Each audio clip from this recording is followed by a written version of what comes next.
నమస్తే తెలుగు వన్ న్యూస్కి స్వాగతం. నేను రూపానాథెళ్ళ. ఈరోజు మనతో పాటు స్టూడియోలో senior political analyst Epson Rajesh గారు ఉన్నారు. వారిని ఆహ్వానిద్దాం. సార్ నమస్కారం. నమస్తే అమ్మా. సార్, జగన్మోహన్ రెడ్డి పాస్పోర్ట్కి సంబంధించి మనం చాలా విషయాలు చూస్తూ ఉన్నాం. చాలా ఈజీగా అతనికి కొన్ని రూల్స్ పెట్టినప్పటికీ కూడా కోర్టులో ఒక 20,000 కట్టి సంతకం పెడితే పాస్పోర్ట్ వచ్చేసే అవకాశం ఉన్నా కోర్టుకు వెళ్లకుండా మళ్ళీ దానికి హైకోర్టులో కేసు వేసుకున్నాడు. ఎందుకు అసలు? అంటే ఆయన కోర్టుకు వెళ్ళడా? అంటే జగన్మోహన్ రెడ్డి గారికి వ్యవస్థలతో ఘర్షణ పడటం అని అంటే చాలా మంచినీళ్ళ ప్రాయంలాగా తయారైపోయింది.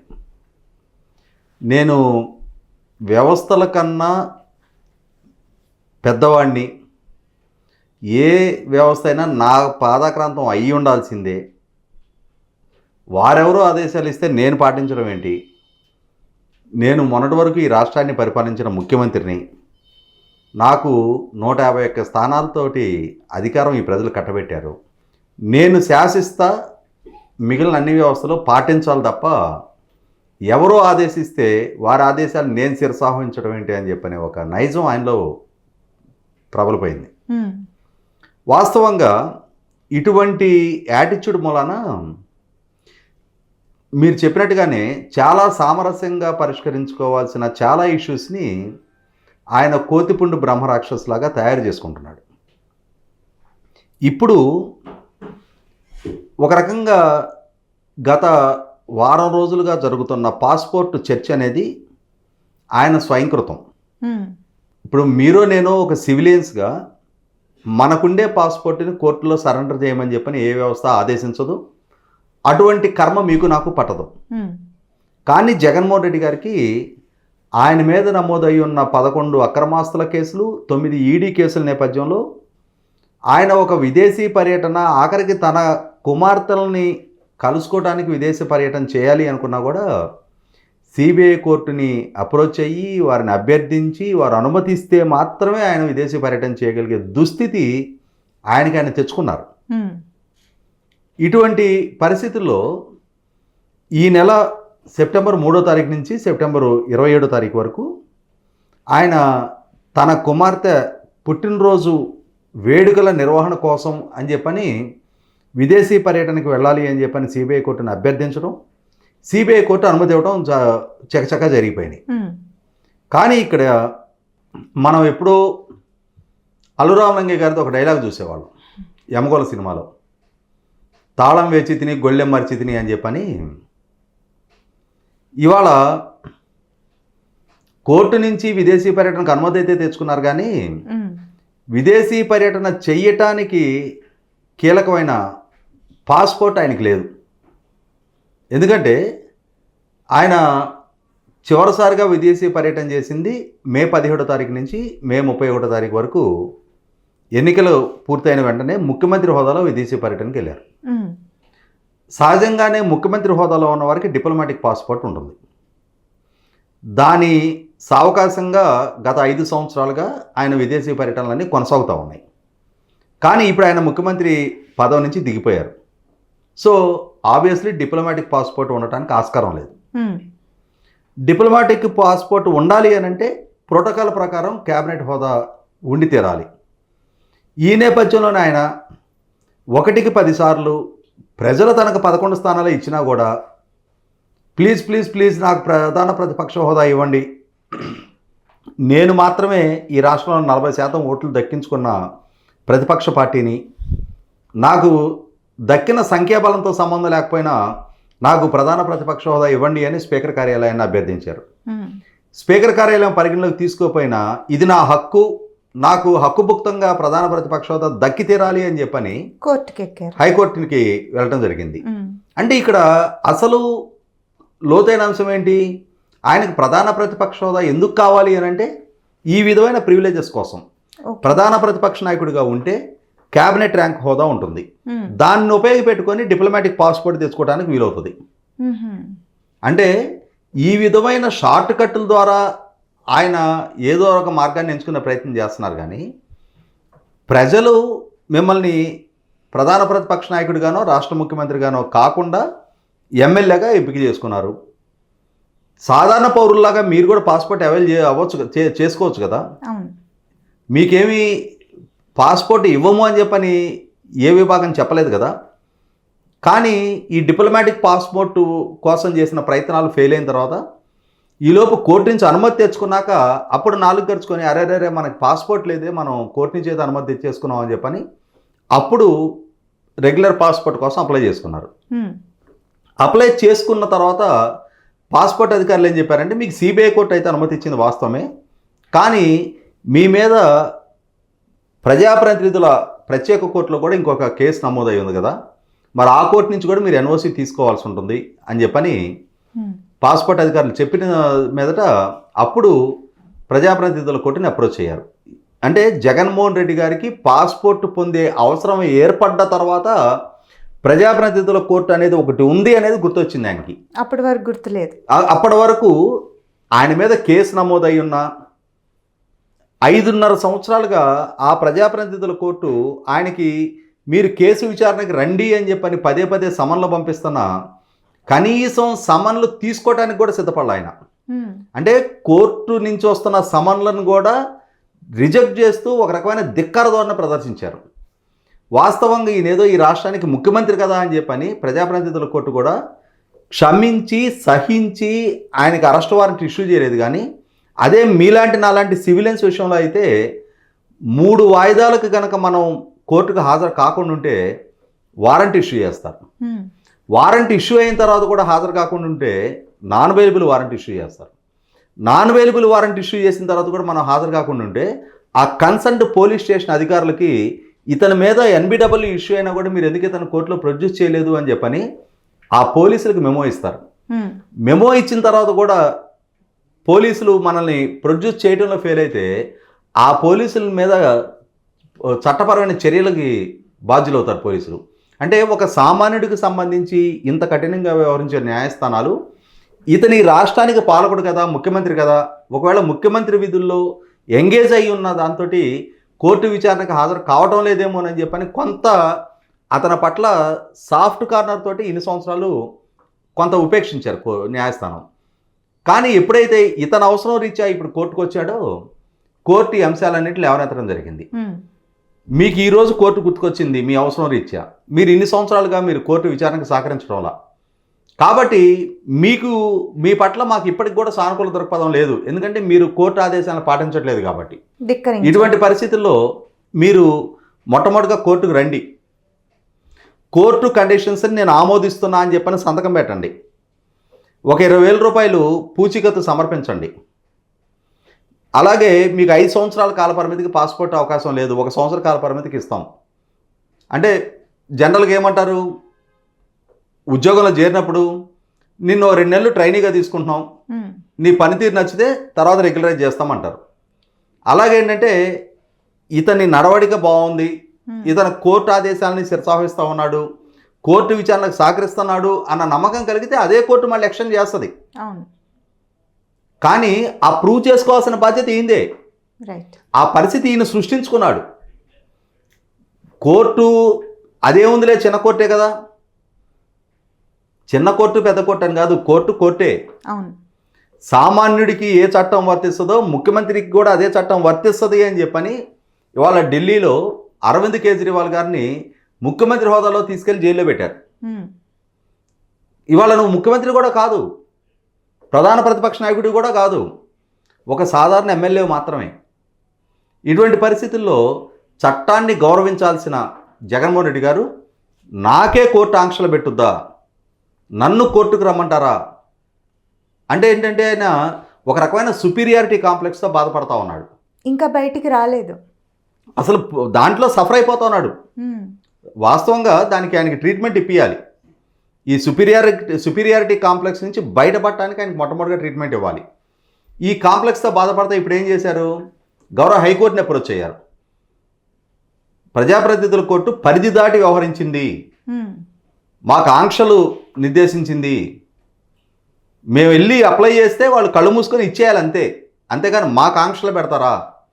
అసలు ఆయన మీద ప్రజాప్రతినిధుల కోర్టులో కంప్లైంట్ కేసు ఉన్నదే ఆయనకి తెలీదు.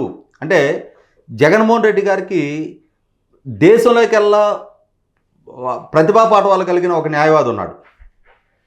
అంటే మనకి వెనకటి నుంచి మనం నాని పాల్కివాలా, రామ్ జెట్లమాని, కపిల్ సిబల్, అరుణ్ జైట్లీ, హరీష్ సాల్వే ఇట్లాంటి పేరెన్నికన్న న్యాయవాదుల పేర్లు వింటూ ఉండేవాళ్ళం. వాళ్ళందరికన్నా కూడా అనుభవజ్ఞుడు, పరిజ్ఞానం ఉన్న ఒక సమర్థుడైన న్యాయవాది ఉన్నాడు జగన్మోహన్ రెడ్డి గారికి. పొన్నవోలు సుధాకర్ రెడ్డి అని చెప్పని ఆయనకి జగన్మోహన్ రెడ్డి గారు 4+4 గన్మెన్లు ఇచ్చి కాపాడుకుంటూ వస్తున్నాడు ఆయన్ని.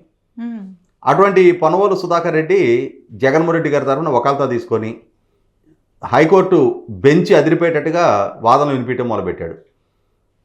ఇదంతా ట్రాష్ యువర్ ఆనర్. ఆయన మీద కేసు ఉన్నదే ఆయనకు తెలియదు. న్యాయస్థానం పరిద్దాటి ప్రవర్తిస్తుంది. మనం గతంలో చంద్రబాబు నాయుడు గారు అరెస్టు జరిగిన సందర్భంగా ఇదే పొన్నవోలు సుధాకర్ రెడ్డి మీడియా ప్రెస్ మీట్లు పెట్టేసి దాంట్లోనే చంద్రబాబు నాయుడు గారు ఎంత అవినీతిపరుడు అని చెప్పని ఈ పేపర్ ఇచ్చుకోండి అని చెప్పని మీడియాలోనే విచారణ చేశాడు కదా. అదే రీతిలో గౌరవ హైకోర్టు ధర్మాసనం ముందు ఈ కేసు విచారణ మొదలుపెట్టాడు ఆయన. జగన్మోహన్ రెడ్డి గారి తరఫున వకాల్తా తీసుకొని అసలు జగన్మోహన్ రెడ్డి గారు చాలా ఇన్నోసెంట్ యువర్ ఆనర్. ఆయన మీద కేసు ఉన్నది ఆయనకు తెలియదు యువర్ ఆనర్. ఆ ప్రజాప్రతినిధుల కోర్టు పరిద్దాటి వ్యవహరించింది యువర్ ఆనర్. అసలు ఆయనకి సమన్లే ఎప్పుడు ఇవ్వలేదు యువర్ ఆనర్ అని చెప్పని చెప్పడం మొదలుపెట్టాడు. అవన్నీ వింటా ఉన్న ప్రభుత్వ పబ్లిక్ ప్రాసిక్యూటర్ లక్ష్మీనారాయణ గారు ఆయన ఒక్కొక్క పేపర్ తీసి ధర్మాసనం ముందు పెట్టారు. ఆయన మీద ప్రజాప్రతినిధుల కోర్టులో కేసు నమోదయ్యి ఉన్న సంగతి ఆయనకి 2019 ఎలక్షన్ అఫిడవిట్లోనే మెన్షన్ చేస్తున్న దాఖలా ఇది. 2024 ఎలక్షన్ అఫిడవిట్లో కూడా మెన్షన్ చేసుకున్నారు. అంటే ఆయనకి అవగాహన ఉంది. అవగాహన ఉండి ఇన్ని సంవత్సరాలుగా విచారణకు సహకరించట్లేదు. రెండోది ఇవిగోండి సమన్లు ఆయన ఇంటికి పంపించినాయి. ఇప్పటి వరకు ఒక్కసారి కూడా ఆయన కనీసం సమన్ తీసుకోవడానికి కూడా ఇష్టపడలేదు. ఇవిగోండి సమన్స్ మొత్తం కూడా. ఈ పొన్నవోలు సుధాకర్ రెడ్డి కోర్టును తప్పుదో పట్టిస్తున్నాడు. ప్రజాప్రతినిధుల కోర్టు ఈయన విచారణకు సహకరించని నేపథ్యంలో ఒక అక్యూజ్డ్గానే భావించి ఆయనకి కండిషన్స్ ఇంపోజ్ చేసింది. ఆ ఇంపోజ్ చేయడం అనేది ఆ కోర్టుకున్న హక్కు. దాన్ని మన్నించి తీరాల్సిన వీళ్ళు కోర్టు పరిదాటింది అని చెప్పని హైకోర్టు వరకు వచ్చి హైకోర్టు సమయాన్ని తప్పుడు సమాచారంతో వృధా చేస్తూ ఉన్నారు అని చెప్పని పూర్తి సమాచారాన్ని కోర్టు ముందు పెట్టడం జరిగింది. దాంతో ఈ పొన్నవోలు సుధాకర్ రెడ్డి ఏం చేయలేని ఒక నిస్సహాయుడిగా మిగిలిపోయాడు. ఎందుకంటే అవాస్తవాలతోటి కేసు నడిపేయాలని చెప్పని ప్రయత్నం చేశాడు. ప్రభుత్వం దగ్గర పూర్తి సాక్ష్యాధారాలు ఉన్నాయి. ఈ నేపథ్యంలో గౌరవ హైకోర్టు అంటే విచారణ ముగిస్తూ జడ్జిమెంట్ రిజర్వ్ చేశారు. ఇక్కడ అర్థమవుతున్నది ఏంటి? ఒకటి, కోర్టు పట్ల ధిక్కారధోరణి ప్రదర్శించడం. రెండు, అసత్యాలతోటి హైకోర్టుని తప్పుదో పట్టించే ప్రయత్నం చేయడం. అంటే ఇక్కడ ఒక తప్పును కవర్ చేసుకోవడానికి 10 తప్పులు చేసుకుంటూ వెళ్తా ఉన్నారు. ఆయన అహం, నేనేంటి న్యాయస్థానానికి అటెండ్ అయ్యేది అనే ఆయనలో ఉన్న అభిజాత్యం, ఇవన్నీ కలగలిసి నేను వ్యవస్థల కన్నా పెద్దవాణ్ణి అన్న భావజాలంలో ఉన్నాడు ఆయన. కానీ అదే జగన్మోహన్ రెడ్డి గారు రేపు 23వ తారీఖుకి కండిషన్ బెయిల్ పొంది 11 సంవత్సరాల కాలం పూర్తవుతుంది. అదే న్యాయస్థానం ముందు కోర్టు విధించే షరతులకు లోబడి నేను నియమబద్ధుడై ఉంటాను అని చెప్పని సంతకం పెట్టి కండిషన్ బెయిల్లో 11 సంవత్సరాలుగా గడుపుతూ ఉన్నాడు.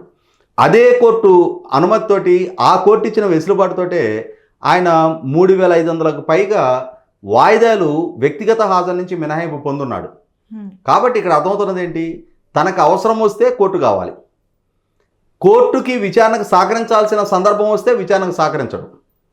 నేను కోర్టుకి రావటం ఏంటనే ఒక ఫీలింగ్లో కొనసాగుతూ ఉన్నాడు. ఇటువంటి పరిస్థితుల్లో ఆయనకి న్యాయస్థానం అంటే ఏంటో రుచి చూపించాల్సిన బాధ్యత కూడా వ్యవస్థలదే. ఇప్పుడు ప్రజాప్రతినిధుల కోర్టు కొద్దిపాటి రుచి చూపించడం జరిగింది. అంటే జస్ట్ కొసరు చూపించారు, కానీ అసలు చూపించాల్సిందే. ఆయన ఇదే విధమైన వైఖరి కొనసాగిస్తే, ఇదే విధంగా విచారణకు సహకరించకుండా ఉంటే ఇప్పటికీ సుప్రీంకోర్టు పదే ఆదేశిస్తూ ఉంది. ఆయన కేసులు ఇన్ని సంవత్సరాల పాటు అపరిష్కృతంగా ఉండిపోవడం ఏంటి? ఆ విచారణ వేగవంతం ఎందుకు కావట్లేదు? వాళ్ళ ద్వారా సిబిఐ కోర్టులో దాఖలు చేయబడుతున్న క్వాష్ అండ్ డిశ్చార్జ్ పిటిషన్లు ఎందుకు పరిష్కారం చేయటం లేదని చెప్పని సుప్రీంకోర్టు నుంచి సిబిఐ కోర్టుకు ఆదేశాలు వస్తూ ఉన్నాయి. ఇటువంటి పరిస్థితుల్లో ఆయన్ని వ్యక్తిగత హాజరు మినహాయింపు రద్దు చేయాలి. ఆయన తప్పనిసరిగా వ్యక్తిగతంగా తన కేసుల విచారణకి హాజరయ్యే విధమైన ఆదేశాలు ఇవ్వాలి. అదే సందర్భంలో వివేకానంద రెడ్డి గారి హత్య కేసుకు సంబంధించి ఇప్పటికీ ఇంకన్క్లూజివ్గానే ఉన్న అసలు డాట్స్ మొత్తాన్ని ఫిల్ చేయాల్సిన బాధ్యత కూడా సిబిఐ మీద ఉంటుంది. జగన్మోహన్ రెడ్డి గారు సతీమణి భారతి గారి పాత్ర నిర్ధారణ అవ్వాలి అని చెప్పని డాక్టర్ సునీత గారు 1-10 సార్లు చెప్తున్న అంశాన్ని దృష్టిలో పెట్టుకొని ఆ దిశగా విచారణ జరగాలి. ఖచ్చితంగా జగన్మోహన్ రెడ్డి గారిని కాళ్ళు నేల మీద నిలబడే విధంగా, ఆయనకి వ్యవస్థల విలువేంటో తెలిసొచ్చే విధంగా పరిచయం చేయాల్సిన బాధ్యత కూడా అదే వ్యవస్థలదే. సార్, ఇందాక మీరు మాట్లాడుతున్నప్పుడు ముఖ్యమంత్రి విధుల్లో ఆయన ఎక్కడ బిజీగా ఉండటం వల్ల కోర్టుకి అటెండ్ కాలేకపోయారని చెప్పి మినహాయించారు అని అన్నారు. సో ఇప్పుడు ఆయన ముఖ్యమంత్రి కాదు కదా, మరి ఇప్పుడు ఎందుకు ఉపేక్షించాలి? నేను అదే చెప్తున్నా. గతంలో కూడా యాక్చువల్గా అయితే ఏంటంటే ఆయన ముఖ్యమంత్రిత్వం అనేది ఆయనకి 2019లో దక్కింది. కానీ ఆయన మీద నమోదైన కేసులు అంతకు 7 సంవత్సరాలకు పూర్వం నమోదైన కేసులు కాబట్టి ఆ కేసులకు సంబంధించి, ఆ న్యాయస్థానాలకు సంబంధించి ఆ కేసుల్లో ఆయన అక్యూజ్డ్ నెంబర్ 1 మాత్రమే. రాష్ట్ర ముఖ్యమంత్రిగా ఆయన విధులకి ఆ కేసు విచారణకు అసలు సంబంధం లేదు. కానీ రాష్ట్ర ముఖ్యమంత్రిగా నా విధుల నిర్వహణలో బిజీగా ఉన్నాను అని చెప్పనే సాకుతోటి వ్యక్తిగత హాజరు నుంచి మినహాయింపు పొందారు ఆయన. ఒక పక్క వ్యక్తిగత హాజరు నుంచి మినహాయింపు పొందుతూ మరో పక్క కేసుల విచారణ వేగవంతం కాకుండా ఉండటానికి ఇతోధికంగా వాళ్ళ వల్ల ఎంతవరకు వీలైతే అంతవరకు సిబిఐ న్యాయస్థానాన్ని డిశ్చార్జ్ అండ్ క్వాష్ పిటిషన్లోనే ఎంగేజ్ అయ్యే విధంగా చూడగలుగుతా టైం ప్రొలాంగ్ చేస్తూ వస్తున్నారు. ఈ నేపథ్యంలోనే ఇప్పుడు ముఖ్యమంత్రిగా కాదు కదా, కనీసం ప్రతిపక్ష హోదా కూడా ఆయనకి లేదు. ఆయన చట్టానికి సహకరించి తీరాలి. దశాబ్ద కాలం పైగా కండిషన్ బెయిల్ మీద ఆ కండిషన్ బెయిల్ ప్రివిలేజెస్ అనుభవిస్తున్న ఒక అక్యూజ్డ్ 20 కేసుల్లో 11 సిబిఐ కేసుల్లో 9 ఈడీ కేసుల్లో అక్యూజ్డ్ నెంబర్ 1గా ఉన్న జగన్మోహన్ రెడ్డి గారు పైగా ఈ మధ్యకాలంలో రఘురామకృష్ణరాజు గారి మీద జరిగిన కస్టోడియల్ టార్చర్కి సంబంధించిన కేసులో కూడా ఆయన మీద ఒక section 307 attempt to murder case నమోదై ఉంది. వీటన్నిటి నేపథ్యంలో ఇంకా ఎందుకనో ఇప్పుడు ఒక ఈ ప్రజాప్రతినిధుల కోర్టు నుంచి ఎన్ఓసి తెచ్చుకోమన్నారు. కానీ ఇంకా రఘురామకృష్ణరాజు గారి కేసు అది విచారణ ఛార్జ్ షీట్ వరకు రాలేదు కాబట్టి ఆ కేసుకు సంబంధించి కూడా కన్సర్న్ పోలీస్ డిపార్ట్మెంట్ నుంచి కూడా ఎన్ఓసి తెచ్చుకోమని చెప్పాలి వాస్తవంగా అయితే. ఇంకా మరి ఆ విషయంలో ఎందుకనో పాస్పోర్ట్ అధికారులకి బహుశా వాళ్ళ దృష్టికి ఆ ఇష్యూ వెళ్ళలేదేమో, ఆ విషయంలో కూడా చెప్పాలి. తప్పనిసరిగా ఒక సాధారణ పౌరులు ఏ విధంగా విచారణకు సహకరిస్తారో ఆ విధంగా సహకరించి తీరాల్సిన బాధ్యత జగన్మోహన్ రెడ్డి గారి మీద ఉంటుంది. నేను చట్టానికి లోబడి ఉంటాను, న్యాయానికి లోబడి ఉంటాను, రాజ్యాంగానికి లోబడి ఉంటాను, భయము పక్షపాతము రాగద్వేషాలకు అతీతంగా పరిపాలన చేస్తామని చెప్పని రాజ్యాంగం మీద ప్రమాణ స్వీకారం చేసిన జగన్మోహన్ రెడ్డి గారు ఈ రోజుకి ఒక చట్టసభ శాసనసభ్యుడిగా కొనసాగుతున్న జగన్మోహన్ రెడ్డి గారు నేను చట్టానికి గౌరవించను, వ్యవస్థలకి గౌరవం ఇవ్వను అని అంటే తప్పనిసరిగా ఆ వ్యవస్థల బలం ఏంటి అనేది ఎవరైతే వ్యవస్థను ధిక్కరిస్తున్నారో వాళ్ళకి తెలియజెప్పాల్సిన బాధ్యత కూడా ఆ న్యాయస్థానాలకే ఉంటుంది. ఇప్పుడు ఆయన ఇన్ని తప్పులు చేసి, ఇన్ని అవినీతులు చేసి, ఇన్ని కేసులుండి దానికోసం కోర్టుకి అటెండ్ అవ్వడానికేమో నాకు ముఖ్యమంత్రి విధులు ఉన్నాయి అని చెప్పి రీజన్స్ చెప్పుకుంటున్నారు. మరి మొన్న ఫ్లడ్స్ వచ్చినప్పుడు 1వ తారీఖు నుంచి ఈరోజు 10వ తారీఖు వరకు చంద్రబాబు నాయుడు విజయవాడలోనే ఉంటూ బాధితుల దగ్గరే ఉండి అన్నీ చూసుకుంటున్నారు కదా, మరి ఆయనకి ఏ విధులు లేవా? తప్పనిసరిగా పాలకుడుగా ఉన్న చంద్రబాబు నాయుడు గారికి ఆ పాలన ప్రజలిచ్చిన అవకాశం, ప్రజలిచ్చిన బాధ్యతగా ఆయన ఫీల్ అవుతారు. కాబట్టి ఆ ప్రజల కష్టకాలంలో ఉన్నప్పుడు ఆ ప్రజల రెస్క్యూకి వెళ్ళాల్సిన బాధ్యత, పూర్తి స్థాయిలో వాళ్ళ కష్టాన్ని దూరం చేయాల్సిన బాధ్యత పాలకుడిగా తన భుజస్కంధాల మీద ఉందని చెప్పి ఆయన భావిస్తారు. కాబట్టి ఆయన ఆ చిత్తశుద్ధిని ప్రదర్శిస్తూ ఉన్నారు. జగన్మోహన్ రెడ్డి గారు పదవి అనేది తన హక్కుభుక్తంగా భావించారు. ఆయన ఈ పదవి అనేది ప్రజలని నాకు ఒక ఛాన్స్ ఇవ్వండి అని అర్థిస్తే ప్రజలు దయదలిసి ఇచ్చిన అవకాశంగా ఆయన భావించాల. తానేదో రాచరికంలో యుద్ధం చేసి శత్రురాజుల్ని పరాజితులు చేసి దక్కించుకున్న అవకాశంగా ఆయన భావిస్తూ వచ్చారు. కాబట్టి ఆయన ఏ రోజు పదవి విషయాన్ని బాధ్యతగా ఫీల్ కాలేదు. చంద్రబాబు నాయుడు గారు పూర్తి స్థాయి బాధ్యతాయుతమైన వ్యక్తిగా పాలకుడిగా ఆయన వ్యవహరిస్తున్నారు. కాబట్టి జగన్మోహన్ రెడ్డి గారికి చంద్రబాబు నాయుడు గారికి మధ్య ఉన్న వ్యత్యాసం ఏంటనేది ప్రజలు కూడా రియలైజ్ అయ్యి 2019 నాడు జరిగిన పొరపాటుని చక్కదిద్దుకొని వాళ్ళ 2024 ఎన్నికల్లో చంద్రబాబు నాయుడు గారికి అంతటా అఖండ విజయం కట్టబెట్టారు. జగన్మోహన్ రెడ్డి గారికి ఇంత ఘోరంగా ఓడించడం జరిగింది.